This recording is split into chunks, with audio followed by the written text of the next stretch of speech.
Shalom semuanya. Selamat malam, senang sekali bisa berjumpa dengan saudara-saudari sekali lagi di ibadah RGM, baik yang online maupun yang onsite. Good evening, everyone. I'm so happy to see my brothers and sisters once again at RGM service, both online and on-site. Judul khotbah saya malam ini adalah Karena Dia Hidup, Aku Bisa Lewati Hari Esok. The title of my sermon tonight is Because He Lives, I Can Face Tomorrow. Kemarin kita telah memperingati kematian Tuhan dan besok adalah hari di mana kita akan merayakan kebangkitan Tuhan kita.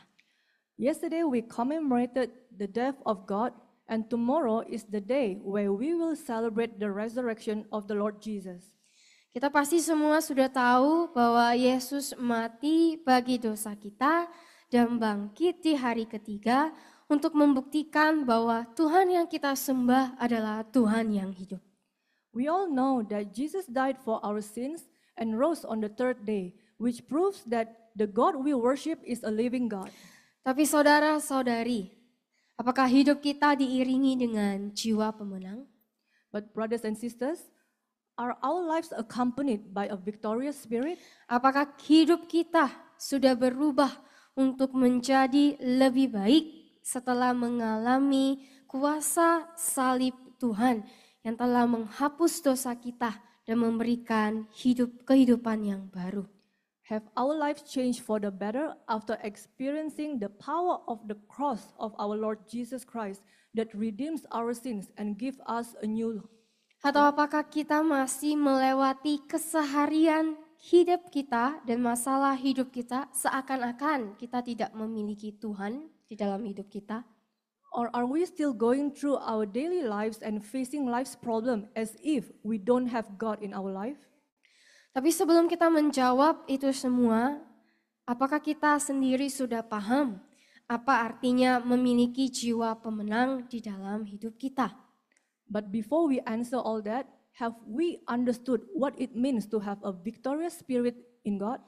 Apakah artinya ketika Tuhan telah bangkit dan kita menjadi umat pemenang, berarti hidup kita akan selalu menang, bebas, tanpa masalah, dan bisa hidup seenaknya saja?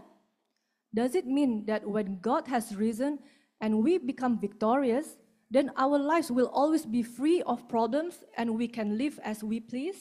1 Petrus 2 ayat 24 berkata, Dia secara pribadi memikul dosa-dosa kita di dalam tubuhnya di kayu salib, dengan rela mempersembahkan dirinya di atasnya, seperti di atas mezbah pengorbanan, sehingga kita dapat mati bagi dosa, menjadi kebal terhadap hukuman dan kuasa dosa, dan hidup untuk kebenaran, karena oleh luka-lukanya kamu yang percaya telah disembuhkan.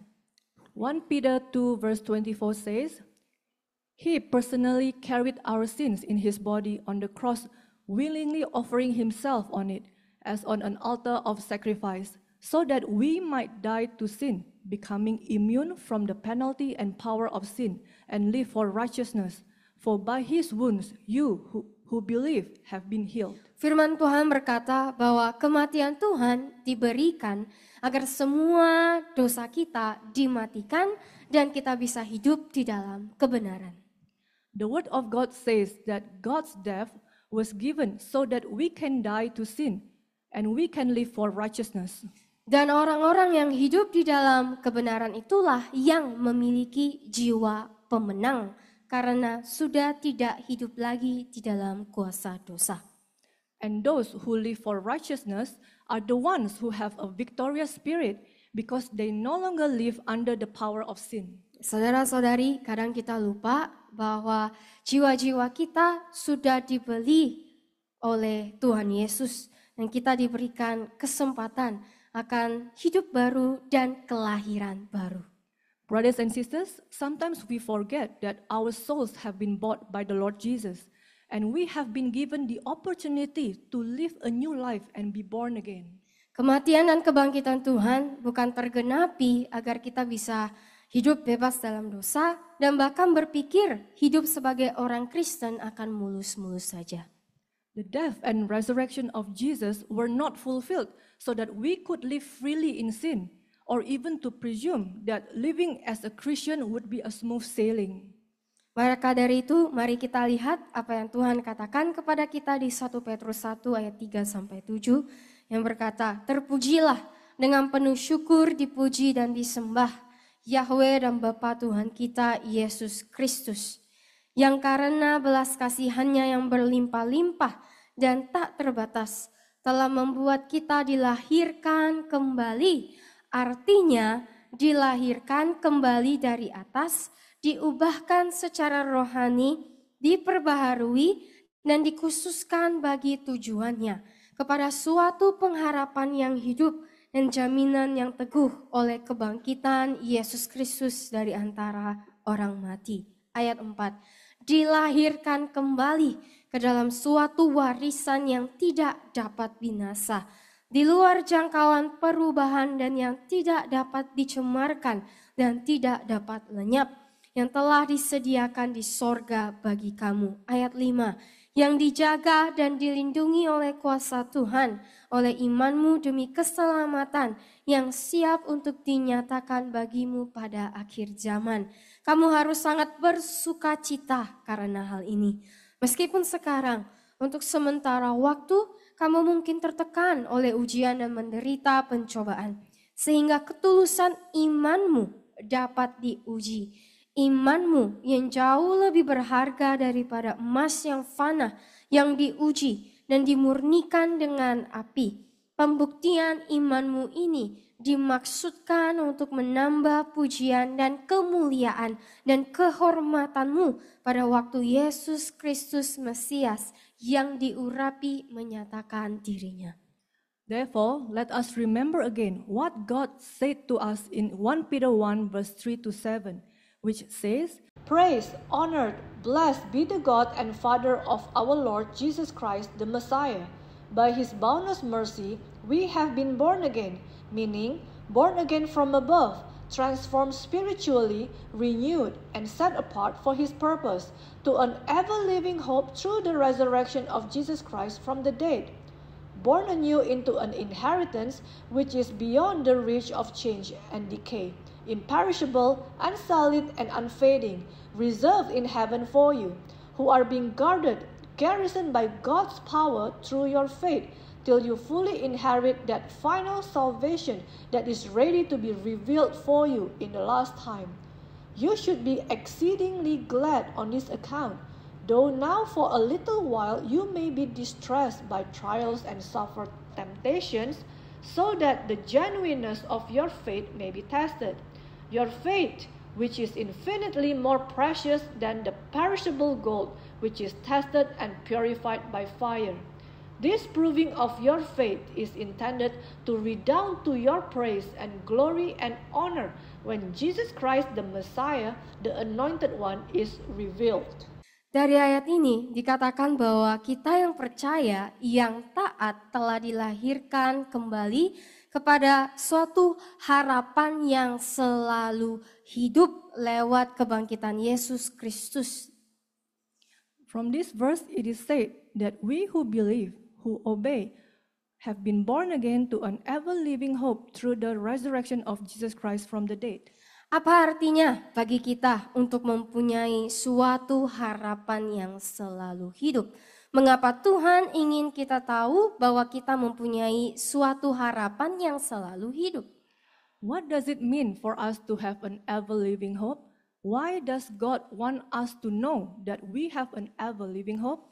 Kita dapat selalu mempunyai harapan yang hidup karena firman Tuhan telah berkata di Yohanes 7 ayat 37-39 bahwa pada hari terakhir dan yang paling penting dari perayaan itu, Yesus berdiri dan berseru dengan suara nyaring, "Barang siapa haus, hendaklah ia datang kepadaku dan minum. Barang siapa percaya kepadaku, taat, percaya dan bersandar padaku, seperti yang dikatakan kitab suci, dari dalam batinnya akan memancar mata air terus-menerus dan sungai-sungai air hidup." Tetapi di sini ia berbicara tentang Roh Kudus yang akan diterima oleh mereka yang percaya, beriman kepadanya. Sebab Roh Kudus belum diberikan karena Yesus belum dimuliakan, ditinggikan. We can always have this ever-living hope because John 7 verse 37 to 39 also says, "Now on the final and most important day of the feast, Jesus stood and he cried in a loud voice, 'If any man is thirsty, let him come to me and drink. He who believes in me, who cleaves to and trusts in and relies on me, as the scripture has said, from his innermost being shall flow continuously springs and rivers of living water.' But he was speaking here of the Spirit, whom those who believed, trusted, had faith in him were afterward to receive. For the Holy Spirit had not yet been given, because Jesus was not yet glorified, raised to honor." Firman Tuhan ini berkata bahwa Tuhan Yesus adalah air yang hidup. This word of God says that the Lord Jesus is the living water. Yang artinya sumber air yang tidak akan pernah kering dan akan selalu mengalir bagi siapapun yang haus. Haus akan hadirat Tuhan, haus akan Tuhan sendiri. Which means it is a source of water that will never dry up and will always flow for anyone who is thirsty. Thirsty for the presence of God, thirsty for God himself. Dan bagi mereka yang taat, percaya dan bersandar kepada Tuhan akan menerima kehidupan dari air kehidupan dari Tuhan ini. And for those who obey, believe, and rely on God will receive this living water from God. Adakah di antara kita yang seringkali merasa kesepian dan kering di dalam perjalanan kita sebagai anak Tuhan? Are there any among us who often feel lonely and dry in our journey as children of God? Jika iya, mungkin hari ini kita semua sudah menemukan masalahnya. Dan itu adalah kita yang merasa kering, mungkin belum terkoneksi dengan sumber kehidupan air itu. Dan itu adalah Tuhan sendiri. If so, perhaps today we have identified the problem, and that is that we who feel dry may not yet be connected to that source of living water, and that is God himself. Seringkali kita tahu untuk percaya ya ketika ada tantangan-tantangan kehidupan, tapi kita malahan tidak mencari Tuhan. Kita malah mencari cara keluar lewat cara kita sendiri. Oftentimes we know we should trust God, yet we do not even seek God, but instead seek a way out through our own means. Kita kadang menempatkan percaya kepada Tuhan sebagai cara yang terakhir. We sometimes place trusting in God as the last resort. Seberapa sering kita harus mencari Tuhan ketika masalah hidup kita datang? How often do we thirst to seek God when life's problems come? Tuhan Yesus mengatakan, "Carilah aku, karena siapapun yang percaya, yaitu taat, percaya dan bersandar kepadaku, ada Roh Kudus yang seperti mata air yang memancar air terus-menerus." Tuhan telah menjanjikan Roh Kudus-Nya ada bagi kita yang mencari dan percaya yang taat kepadanya. Dan Roh Kudus Tuhan selalu ada bagi kita untuk menolong, membela, dan menguatkan saudara melewati tantangan apapun di dalam hidup saudara. Selama saudara percaya, taat, bersandar, dan mencari Tuhan. The Lord Jesus is saying, "Seek me, because whoever that believes, that is obeys, trusts, and relies on me, there is the Holy Spirit who is like a spring that gushes forth water continuously." God has promised that His Holy Spirit is there for those of us who seek and believe, who obey. God's Holy Spirit is always there for us to help, defend, and strengthen you through any challenges in your life as long as you believe, obey, rely on, and seek God. Tuhan sebagai harapan kita yang selalu hidup ini tahu bahwa hidup kita di dalam dunia itu penuh dengan tantangan dan kesulitan. God, as our ever-living hope, knows that our life in this world is full of challenges and difficulties. Maka dari itu Tuhan menjanjikan kepada kita beberapa hal yang dapat kita pelajari dari 1 Petrus ayat 1 sampai pasal 1 ayat 3 sampai 7 tadi, dan hal-hal inilah yang akan menolong kita untuk memiliki jiwa pemenang. Therefore, God promised us some things that we can learn from 1 Peter 1 verse 3 to 7 earlier. And these are the things that will help us to have a victorious spirit. Yang pertama, harapan Tuhan memampukan untuk hidup baru.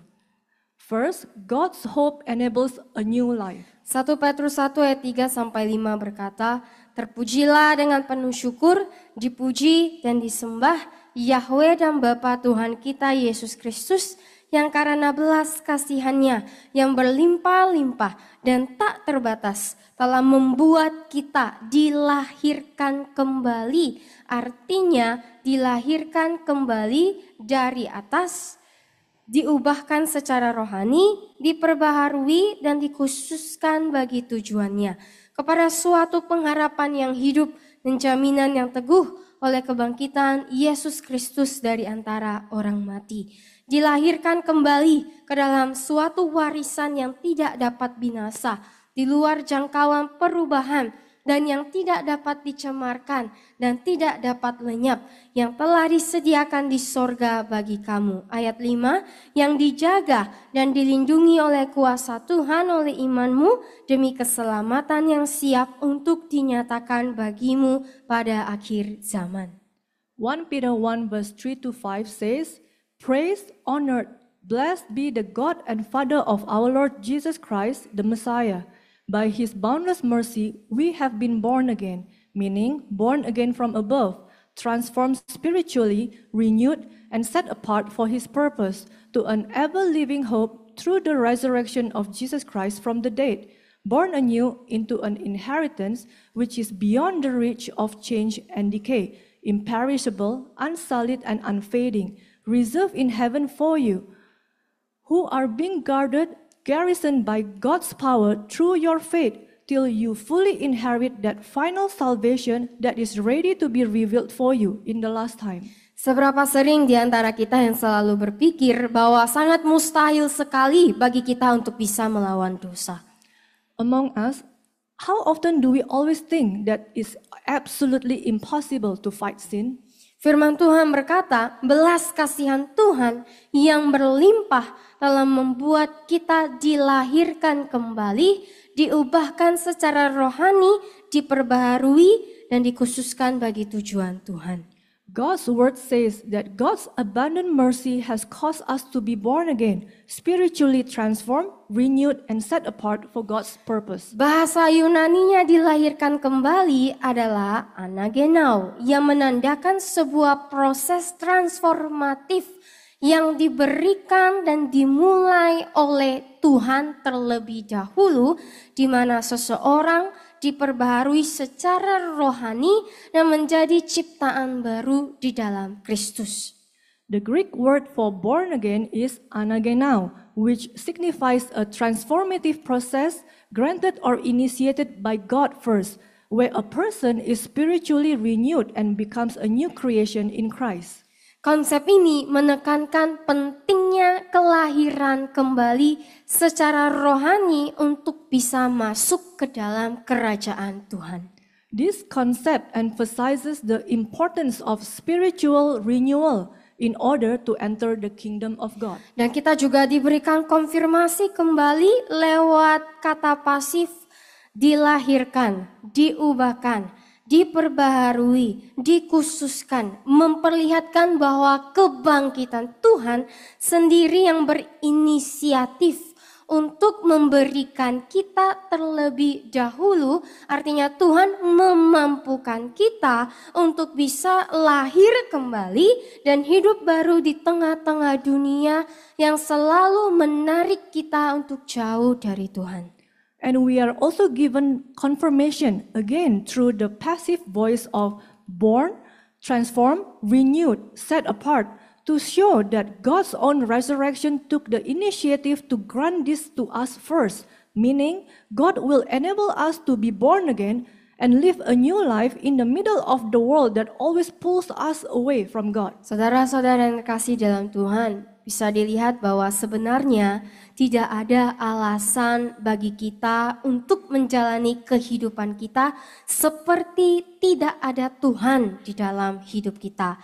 Artinya, tidak ada alasan lagi bagi kita untuk tidak hidup memuliakan Tuhan. Dear brothers and sisters in Christ, it can be seen that there is actually no more excuses for us to live our lives as if God is not in our lives, meaning a life that does not glorify God. Ketika kita percaya akan kebangkitan Tuhan, kita juga percaya akan kemampuan yang Tuhan berikan bagi kita agar kita bisa menjalani kehidupan sebagai orang yang telah memiliki hidup baru dan sudah pasti tidak memiliki alasan untuk hidup di dalam dosa. When we believe in the resurrection of Christ, we also trust in the ability that God has given us to live as people who have a new life. And at this point, we would no longer see any reason to live in sin. Ingat, saudara-saudari yang terkasih, hidup yang telah dilahirkan kembali artinya kita bisa memilih untuk menolak dosa. Remember, dear brothers and sisters in the Lord, a life that has been born again means we can choose to reject sin. Saudara-saudara yang terkasih dalam Tuhan, ayat 4 dan 5 juga mempertegas bahwa ada warisan yang diberikan dan itu adalah kehidupan kekal di sorga yang tidak akan pernah lenyap dan tidak binasa. Beloved brothers and sisters in Christ, verse 4 and 5 also emphasize that there is an inheritance given, and that is eternal life in heaven, which is unfading and imperishable. Bahkan Tuhan akan menjaga mereka yang lahir baru, yang artinya menjaga mereka yang diperbaharui, dirubahkan, dan dikhususkan bagi tujuan Tuhan, agar tetap bisa mewarisi kerajaan Tuhan. Even God will guard those who are born again, means who are renewed, transformed, and set apart for God's purpose, so that they can still inherit this kingdom of God. Penting sekali untuk mengetahui konteks akan ayat 4 dan 5 ini. It is very important to know the context of verse 4 and 5. Karena banyak sekali orang Kristen yang berpikir bahwa mereka yang lahir baru, yang berpikir bahwa hanya menjadi Kristen dan sudah dibaptis tanpa memiliki perubahan hidup, sudah pasti akan mewarisi kehidupan kekal dan akan dijaga oleh Tuhan. This is because many Christians presume that those who are born again, who think this simply means becoming a Christian and being baptized without having a change in their life, will definitely inherit eternal life and be guarded by God. Tapi faktanya firman Tuhan berkata di ayat 3 tadi bahwa mereka yang lahir baru adalah mereka yang mau diubahkan secara rohani, ada transformasi kehidupan. But in fact, the word of God says in verse 3 earlier that those who are born again are those who wants to be changed spiritually, meaning there is a life transformation. Maka dari itu kita perlu mengingat menjadi anak Tuhan tanpa adanya pertobatan dan perubahan hidup tidak akan mewarisi kerajaan Tuhan yang kekal ini. Therefore, we need to remember becoming a child of God without repentance and without life changes will not lead to inheriting this eternal kingdom of God. Ketika kita sanggup untuk selalu berpegang dengan harapan Tuhan yang memampukan kita untuk bisa hidup baru ini, maka kita telah memiliki jiwa pemenang di dalam hidup kita. When we are able to always cling on to God's hope that enables us to live this new life, then we have the victorious spirit in our lives. Jiwa pemenang yang satu ini bukan diperlihatkan ketika kita sedang melewati masalah saja. This particular winning spirit is not only shown when we are going through difficulties, tetapi jiwa pemenang ini memperlihatkan kita yang telah sanggup untuk mengalahkan kuasa dosa yang dulunya mengontrol hidup kita. but it is revealed when we have defeated the power of sin that is used to control our lives. Itu adalah harapan hidup yang pertama. This is the first living hope. Tetapi sekali lagi, saudara harus memutuskan apakah saudara ingin menjadi pemenang atau selamanya menjadi pecundang, selalu dikalahkan oleh keinginan saudara sendiri yang tidak mau bertobat dan memilih untuk memanjakan diri dalam dosa. But again, you have to decide if you want to be a winner or forever be the loser, always defeated by your own unrepentant desire to indulge in sin. Yang kedua, harapan hidup Tuhan memberikan sukacita yang kekal. Second, God's living hope provides an eternal joy. 1 Petrus 1 ayat 6-7 berkata, kamu harus sangat bersukacita karena hal ini. Meskipun sekarang untuk sementara waktu kamu mungkin tertekan oleh ujian dan menderita pencobaan sehingga ketulusan imanmu dapat diuji. Imanmu yang jauh lebih berharga daripada emas yang fana yang diuji dan dimurnikan dengan api. Pembuktian imanmu ini dimaksudkan untuk menambah pujian dan kemuliaan dan kehormatanmu pada waktu Yesus Kristus, Mesias yang diurapi menyatakan dirinya. 1 Peter 1 verse 6-7 says, you should be exceedingly glad on this account, though now for a little while you may be distressed by trials and suffer temptation, so that the genuineness of your faith may be tested. Your faith, which is infinitely more precious than the perishable gold which is tested and purified by fire. This proving of your faith is intended to redound to your praise and glory and honor when Jesus Christ the Messiah, the Anointed One, is revealed. Firman Tuhan memberitakan bahwa janji Tuhan akan warisan untuk hidup kekal bagi mereka yang dilahirkan kembali merupakan kabar sukacita. The word of God states that God's promise of the inheritance to eternal life for those who are born again, who obey God, will receive news of joy. Karena hal kerajaan Tuhan yang kekal adalah hal yang paling ditunggu-tunggu bagi mereka yang bertahan di dalam Tuhan, meskipun di tengah-tengah tantangan dan cobaan kehidupan. Because the eternal kingdom of God is the most awaited thing for those who persevere in God, even in the midst of life challenges and trials. Tantangan akan datang, saudara-saudari. Challenges will come, brothers and sisters. Janganlah tertipu bahwa hidup orang Kristen tidak akan melewati apa-apa. Do not be deceived on the notion that the Christian life will not go through anything. Kita diberi Roh Kudus untuk melewati tantangan dan cobaan ini. We are given the Holy Spirit to face these challenges and trials. Kita harus lulus ujian. We must pass the test. Karena ini semua untuk iman kita diuji. Iman kita yang jauh lebih tinggi nilainya daripada emas yang fana yang diuji dan dimurnikan dengan api. Because this is all for our faith to be tested, our faith which is far more valuable than perishable gold that is tested and purified by fire. Karena ujian iman kita ini untuk puji-pujian dan kemuliaan dan kehormatan pada hari Yesus Kristus, Mesias yang diurapi menyatakan diri.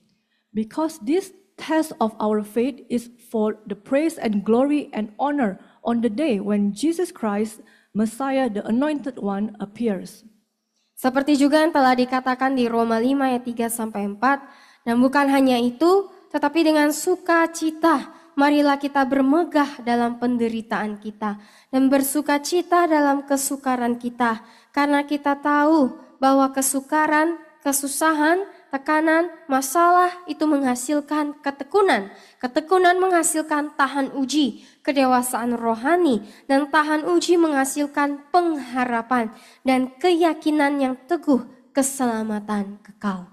As has been said in Romans 5 verse 3-4, and not only this, but with joy let us exult in our sufferings and rejoice in our hardships, knowing that hardships, distress, pressure, trouble produces patient endurance, and endurance, proven character, spiritual maturity, and proven character, hope, and confident assurance of eternal salvation. Saudara-saudara yang terkasih, pencobaan yang diberikan bertujuan agar kita bisa bertumbuh secara rohani.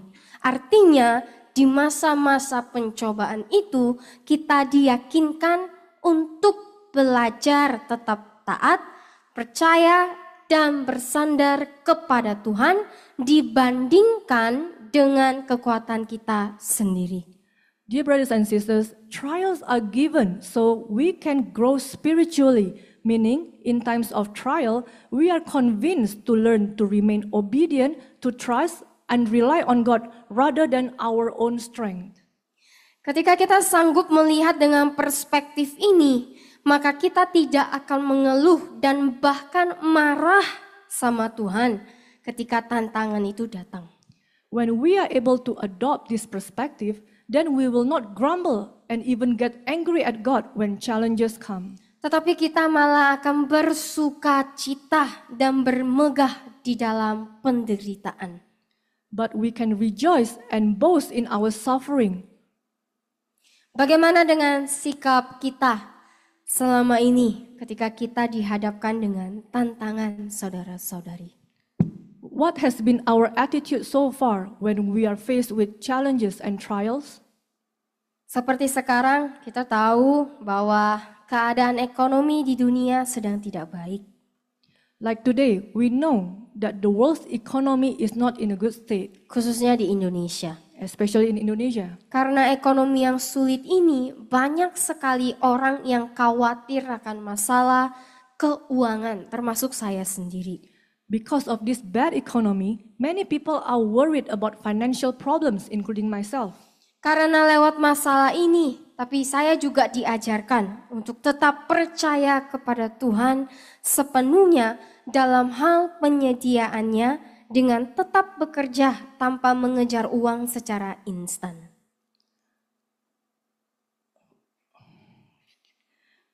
Because through this challenge, I am taught to keep trusting God completely in terms of provision by continuing to work without chasing after instant wealth. Ketika banyak sekali orang yang haus dengan judi online dan cara-cara lainnya agar bisa memenuhi gaya hidup yang tinggi, saya diingatkan untuk tidak terjerumus dan terus belajar untuk percaya akan penyediaannya.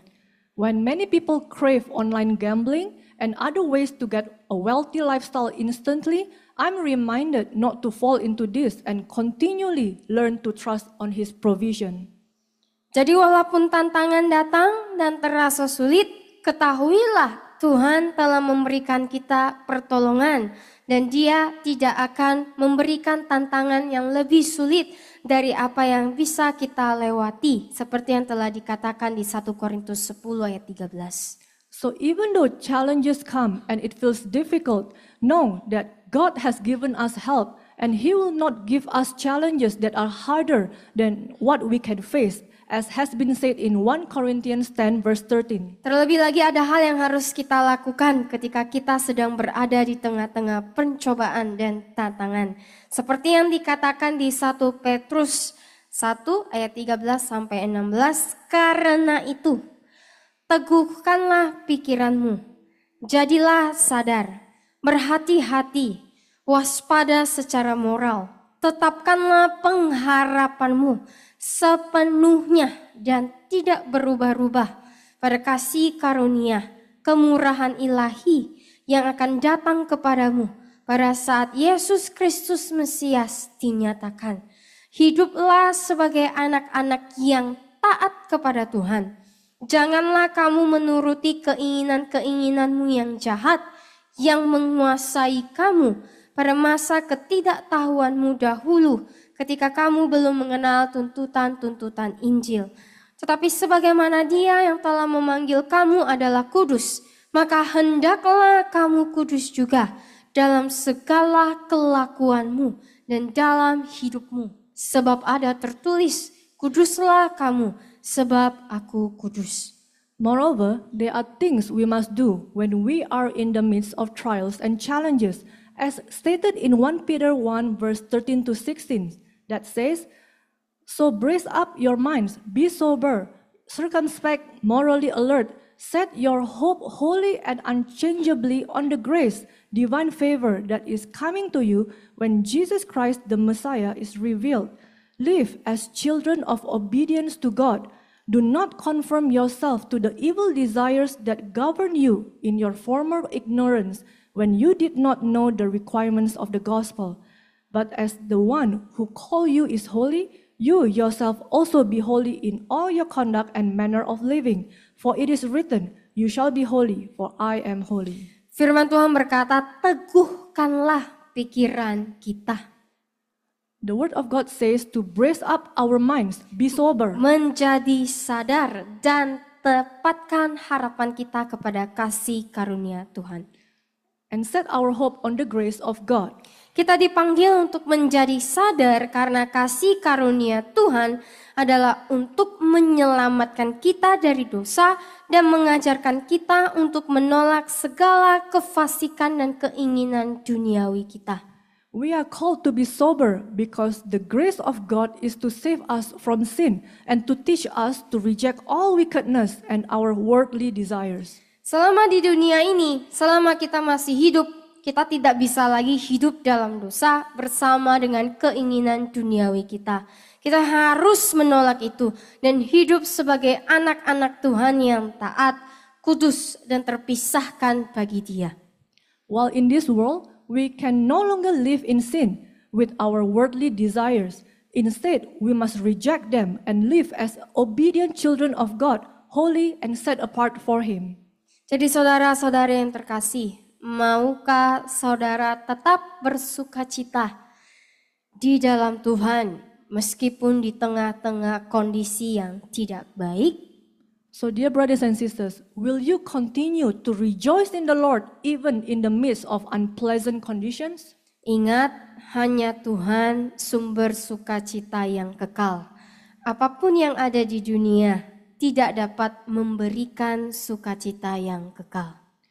Remember, only God is the source of eternal joy. Nothing in the world can give this eternally. Jika kita ingin memiliki jiwa pemenang, maka kita akan memilih untuk menaruh harapan kita di dalam Tuhan, yang dimana Dia telah menjanjikan kita kabar sukacita akan kehidupan kekal.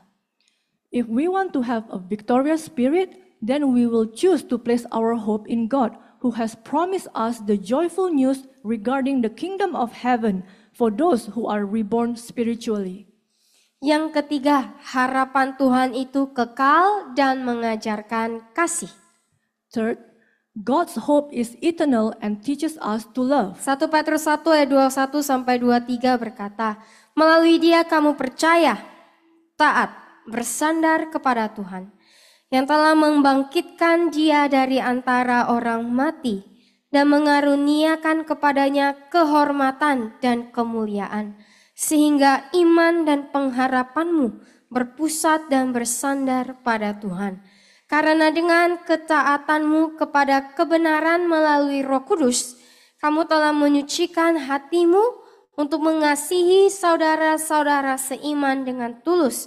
Maka hendaklah kamu saling mengasihi dengan sungguh-sungguh dari hati yang murni. Kamu telah dilahirkan kembali bukan dari asal-usul yang fana, benih, sperma, tetapi dari asal-usul yang abadi oleh firman Tuhan yang hidup dan kekal. 1 Peter 1 verse 21 to 23 says, "Through Him you believe in, adhere to, rely on God, who raised Him up from the dead and gave Him honor and glory, so that your faith and hope are centered and rest in God. Since by your obedience to the truth through the Holy Spirit, you have purified your hearts for the sin affection of the brethren. See that you love one another fervently from a pure heart. You have been regenerated, born again, not from a mortal origin, seed, sperm, but from one that is immortal by the ever-living and lasting word of God."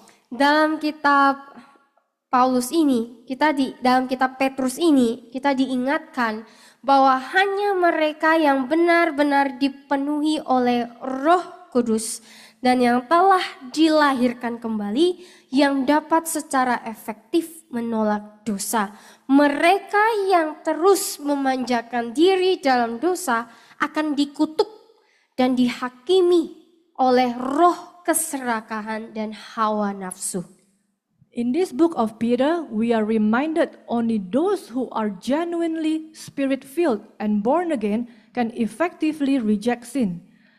Those who continue to indulge in sin are cursed and condemned by the spirit of greed and lust. Kita juga sekali lagi dikuatkan dan diingatkan bahwa Tuhan kita yang telah bangkit dari kematian memberikan kita peneguhan bahwa harapan dan iman kita di dalam Tuhan tidak akan sia-sia. And furthermore, we are once again strengthened and reminded that our God, who rose from the dead, gave us confirmation that our hope and faith in God will not be in vain because God lives forever. Dan kita bahkan diajarkan bahwa harapan Tuhan membuat kita untuk bisa hidup di dalam ketaatan akan kebenaran lewat Roh Kudus-Nya. Dan ketika kita taat dengan tulus, maka hati kita juga akan murni.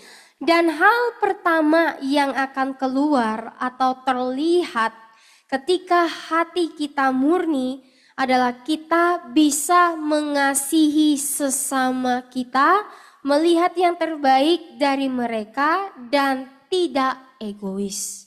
And we are even taught that God's hope allows us to be able to live in obedience to the truth through His Holy Spirit. And when we obey sincerely, then our hearts will also be pure.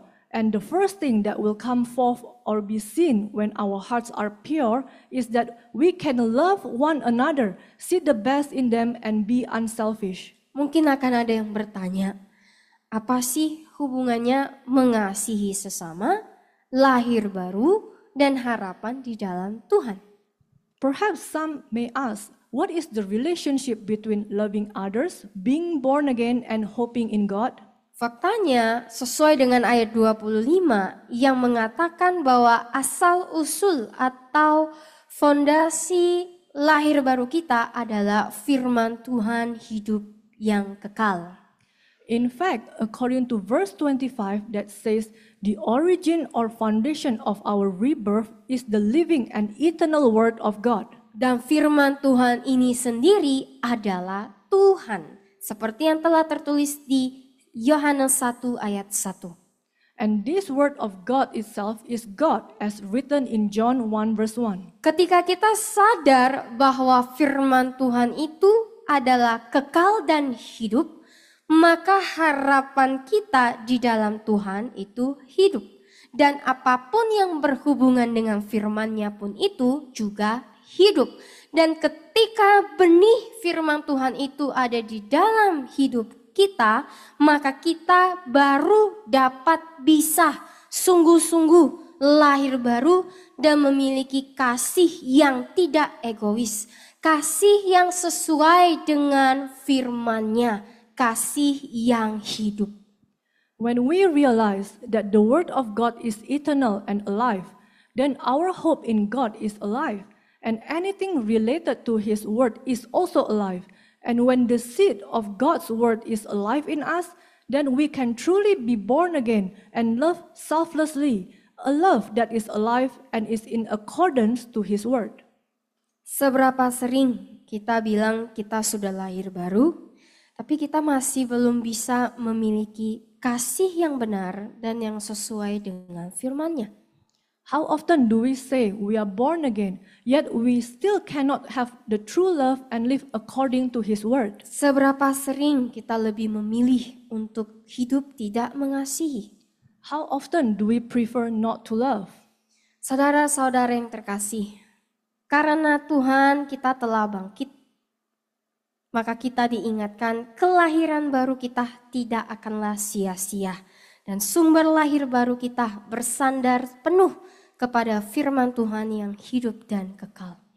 Dear brothers and sisters, since the Lord has risen, then our new birth is not in vain, and the source of our rebirth lies in the living and eternal Word of God. Kita hidup dengan harapan lewat kebangkitan Yesus Kristus dari kematian. Tapi bagaimana kita bisa memiliki harapan yang hidup di dalam Tuhan jika kita masih belum mati bersama dengan Tuhan? We may live with hope through the resurrection of Jesus Christ from the dead, but how can we have this living hope in the Lord if we have not died with Him? Kita harus sadar bahwa berbagi dalam kematiannya berarti kita mati terhadap daging kita. Semua keinginan hawa nafsu duniawi kita harus mati. We must realize that sharing in His death means we die to our flesh, meaning all our worldly lusts must die. Hanya lewat ini baru kita bisa hidup berjalan di dalam roh dan memiliki lahir baru seperti yang telah dikatakan di Galatia 5 ayat 17.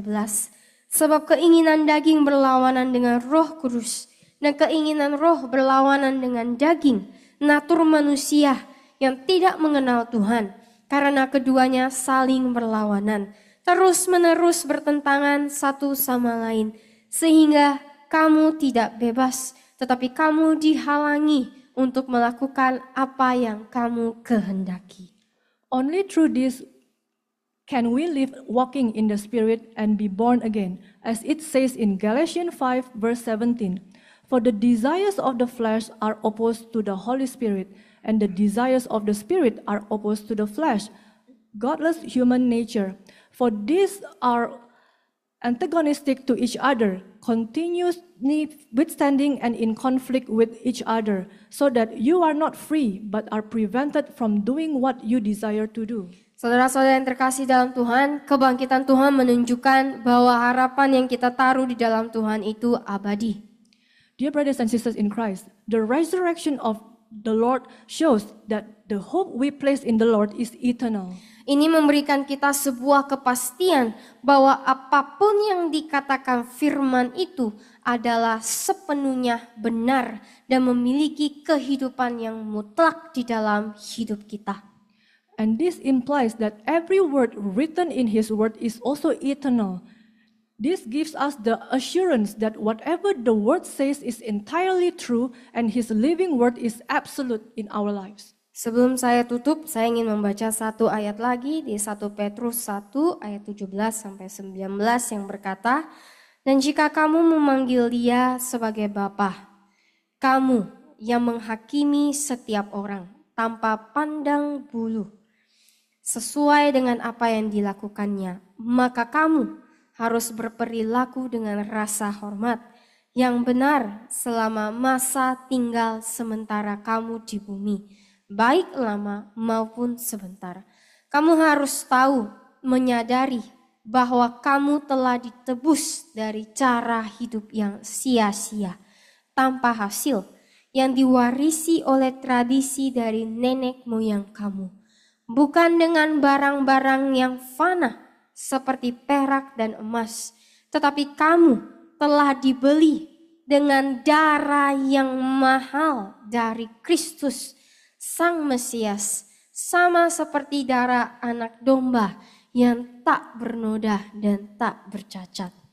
Before I close, I want to read one more verse in 1 Peter 1 verse 17 to 19 that says, and if you call upon Him as your Father, who judges each one impartially according to what he does, then you should conduct yourself with true reverence throughout the time of your temporary residence on the earth, whether long or short. You must know, recognize that you were redeemed, ransomed from the useless, fruitless way of living inherited by tradition from your forefathers, not with corruptible things such as silver and gold, but you were purchased with the precious blood of Christ, the Messiah, like that of a sacrificial lamb without blemish or spot. Jika saudara-saudari panggil Dia, Tuhan, sebagai Bapa, ketahuilah Dia akan menghakimi saudara dan saya di hari penghakiman itu. If you call him Father, know that he will judge you and I on the day of judgment. Tetapi ketahuilah, penghukuman yang Tuhan berikan itu diberikan dikarenakan kita yang sudah ditebus lewat pengorbanan Tuhan di atas kayu salib masih memilih untuk hidup dengan seenaknya di dalam dosa. But be aware, the judgment that God gives is because we have been redeemed through God's sacrifice on the cross, yet we still live carelessly in sin. Ingat saudara-saudara yang terkasih, kita ditebus bukan dengan barang asal-asalan ataupun dengan harga yang kecil ataupun dengan harga yang murah. Kita ditebus dengan darah Kristus yang mahal, Sang Mesias, persembahan yang tak bernoda dan tak bercacat. Remember, beloved brothers and sisters, we were redeemed not with arbitrary thing or with a small price. We were redeemed with the precious blood of Christ, the Messiah, an offering that is spotless and unblemished. Maka hiduplah sesuai dengan panggilan saudara yang telah Tuhan panggil. Dan itu adalah hidup benar dan kudus di dalam Tuhan. So live according to the calling you have received from God. Live righteously and holy in God. Jangan menganggap remeh kematian Tuhan. Jangan menyalahgunakan kebangkitan Tuhan hanya untuk hidup di dalam dosa. Do not take God's death lightly and do not abuse God's resurrection just to live in sin. Karena Tuhan hidup, kita bisa menghadapi hari esok yang penuh dengan godaan dari dunia. Karena kebangkitan Tuhan memberikan kita pengharapan untuk tetap hidup baru. Because God lives, we can face tomorrow in a world that is full of temptation, because the resurrection of God gives us hope to continually live a new life. Jika saudara bersyukur dengan pengorbanan Tuhan, mengapa kita, saudara, masih hidup di dalam dosa? If we are grateful for His sacrifice on the cross, why do we still choose to indulge in sins? Kita dapat menerima semua ini karena kita memiliki rasa syukur yang tulus. Ketika kita memiliki rasa syukur yang tulus di dalam hati kita untuk mengakui kematian dan pengorbanannya, sebelum kita bisa secara efektif menyerahkan diri kita untuk mati terhadap daging kita. We can receive all this when we have the sincere gratitude in our hearts to acknowledge His death and His sacrifice before we can effectively commit ourselves to die to our flesh and live in the Spirit. Tidak ada hal yang lain yang dapat memberi kita pengharapan yang selalu hidup dan kuasa kebangkitan yang Tuhan berikan yang akan memampukan kita untuk bertahan sampai kedatangan Tuhan yang kedua kalinya. Nothing else can give us this ever-living hope and resurrection power that would enable us to endure until the Lord's second coming.